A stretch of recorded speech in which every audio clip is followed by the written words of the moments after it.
बाली देखुंट गुंडीचा मंदिर सम्मुखर आ किछि समय भितर महाप्रभु गोटी पहंडी आड़प मंडप को विजय करेंगे। प्रथमे प्रभु चक्रराज सुदर्शन, यापर बड़ ठाकुर बलभद्र, देवी सुभद्रा और शेष में कालिया शांत गोटी पहंडी आड़प मंडप को विजय करेंगे। जन्मवेदी में लीला रचिबे कालिया शांत।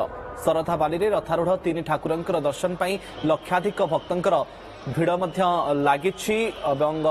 हरिबोल जय जगन्नाथ ध्वनि वर्तमान समय कंपुची बड़दाण्ड। आम सहित जगन्नाथ संस्कृति विशेषज्ञ डॉक्टर हरिहर कानुनगो आम सहित जोड़ी अच्छा। डॉक्टर हरिहर कानुनगो, जो भव्य दिव्य दृश्य आम देखु बड़दाण्डरू एवं महाप्रभुंकर दर्शन भक्त मैंने किसी समय मध्य आड़प मंडप विजय नीति अनुष्ठित हो।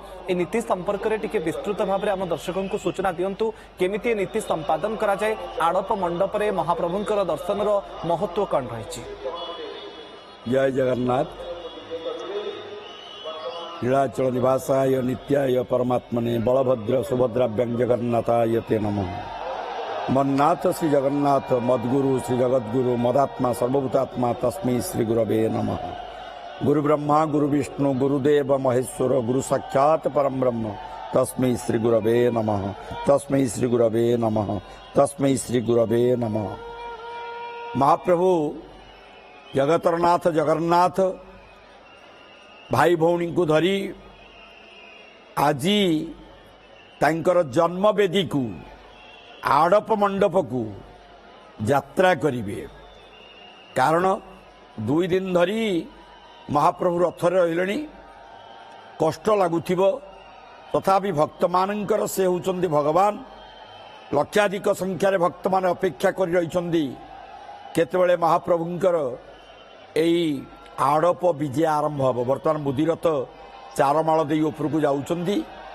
आपण माने जानती जे जगन्नाथ महाप्रभुंकर जे आद्य सेवक गजपति महाराज तांको अनुपस्थित रे तांकर प्रतिनिधि स्वरूप एई मुदिरथ ही तांकर समस्त कार्य करंती। आपणकर जो वर्तमान कर्पूर आलती हबो एवं राजकीय वंदापना हबो, महाप्रभुंकर नीति अनुसार विधि विधान अनुसार वर्तमान जो संध्या आलती कर्पूर आलती एवं जहाँ किसी कार्यक्रम रही समाप्त होला परे महाप्रभु आड़प को विजय करिवे, तांकर जन्म वेदी को विजय करिवे। कारण ताहा होची गुंडीचा मंडप, गुंडीचा मंदिर एवं गुंडीचा रानी नामानुसार जो मंडपटी करा जाइछि गुंडीचा मंडप। से गुंडीचा मंडप 38 हाथर पटोल पटार निर्मित देउल प्रथमे थिला, ताहा परवर्ती समय पत्थर रे निर्मित होइकिरी एवं देउल आकार हेइछि। एवं एहा महाप्रभुंकर जन्मवेदी जनकपुरी।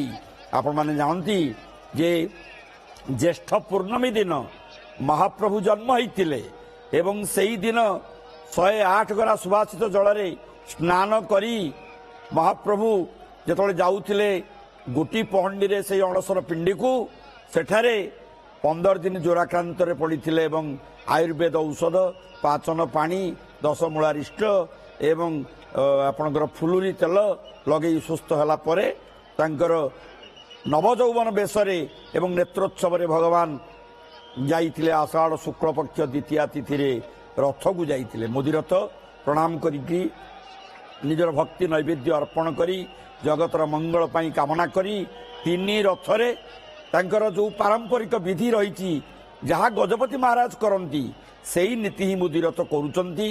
कारण प्रत्येक सेवा पाई अंततः 6 ରୁ 7 जन सेवायत महाप्रभुंकर ई सेवा कार्य नियोजित हुंती। आपण माने जानती जे विश्व प्रसिद्ध रथ यात्रा को देखिबा पाई श्रद्धालु भक्त मानक जो भीड़, श्रद्धालु भक्त मानकर जो आवेग उत्कंठा ताहा एबे मध्य कमी नाही थमी नाही। प्रतिकूल पाग सत्वे वर्षा हवा सत्वे लोक माने बहु संख्यार आसुचंती रथ उपरे भगवान को दर्शन करी तांकर नेत्र पवित्र करिवे। कारण आमर रही रथे तु वामनं दृष्ट्वा पुनर्जन्म न विद्यते। रथरे वामन रूपी जगन्नाथ महाप्रभु को एवं चतुर्धा विग्रह को दर्शन कले कोटि जन्म पापर मुक्ति मिले।